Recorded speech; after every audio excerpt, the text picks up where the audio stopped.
Aujourd'hui, on va parler d'un sujet qui peut être délicat.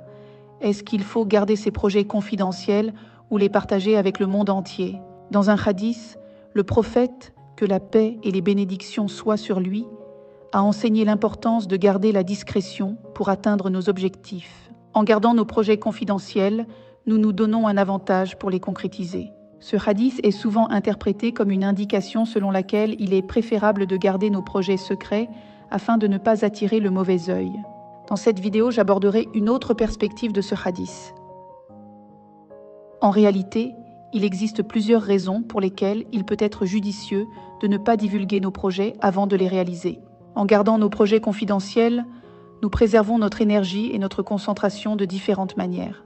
Tout d'abord, en évitant de divulguer nos projets à tout le monde, nous nous protégeons des distractions et des influences négatives qui pourraient nous détourner de notre objectif. Les opinions et les doutes des autres peuvent parfois nous décourager ou semer le doute dans notre esprit, ce qui peut affaiblir notre détermination. En gardant nos projets pour nous-mêmes, nous nous préservons de ces influences extérieures et nous pouvons nous concentrer pleinement sur notre travail. Cela nous permet également de nous protéger contre ce que l'on appelle communément le mauvais œil, qui fait référence aux énergies négatives ou aux envieux qui pourraient nuire à notre progression.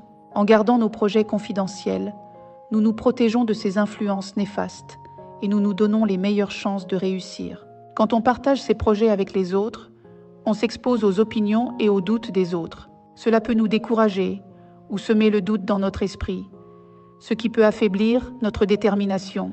Par exemple, si vous rêvez de créer une entreprise, vous pouvez être découragé si quelqu'un vous dit que votre idée est stupide. Cela peut vous faire perdre confiance en vous et vous empêcher de poursuivre votre projet. Lorsque nous partageons nos projets avec les autres, il peut y avoir une attente de résultats ou une pression pour atteindre certaines étapes dans un délai donné. Cela peut créer du stress et nous mettre sous pression, ce qui peut nuire à notre productivité et à notre créativité. Voici un exemple. Si vous décidez de lancer un blog de voyage, vous pouvez être pressé de gagner beaucoup d'argent rapidement. Cela peut vous pousser à écrire des articles de mauvaise qualité ou à faire des compromis sur votre intégrité, ce qui peut nuire à la qualité de votre blog. Quand on partage ses projets avec les autres, on peut avoir l'impression d'avoir déjà réussi. Lorsque nous dévoilons nos projets avant de les concrétiser, nous nous rendons vulnérables aux critiques de notre entourage. Même si les critiques sont constructives, elles peuvent être difficiles à accepter. Cela peut nous décourager ou nous faire douter de nos capacités. Considérons le cas d'une personne qui décide de se marier.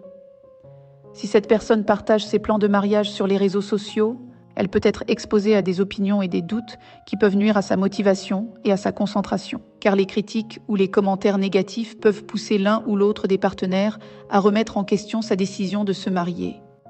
Et vous, qu'en pensez-vous? Est-ce que vous partagez vos projets avec le monde entier ou les gardez confidentiels? Dites-le moi en commentaire et n'oubliez pas de vous abonner pour ne pas manquer mes prochaines vidéos. Si malgré tout ça, vous ne pouvez pas résister à la tentation de partager vos projets, voici quelques conseils pour le faire de manière judicieuse. Ne partagez vos projets qu'avec des personnes qui vous soutiennent et qui vous encouragent. Évitez de les partager avec des personnes qui pourraient être négatives ou critiquer vos idées. Lorsque vous partagez vos projets, expliquez clairement vos objectifs et ce que vous espérez réaliser. Cela aidera les autres à comprendre votre vision et à vous soutenir plus efficacement. Même si vous ne devez pas laisser les critiques négatives vous décourager, il est important d'être ouvert aux commentaires constructifs. Les autres peuvent avoir des idées ou des suggestions qui peuvent vous aider à améliorer votre projet. En terminant, je vous invite à prier pour la réussite de vos projets. Priez pour qu'Allah vous guide dans la prise de décision et qu'il vous accorde la sagesse et la persévérance nécessaires pour atteindre vos objectifs. Qu'Allah vous bénisse et vous guide. Amin.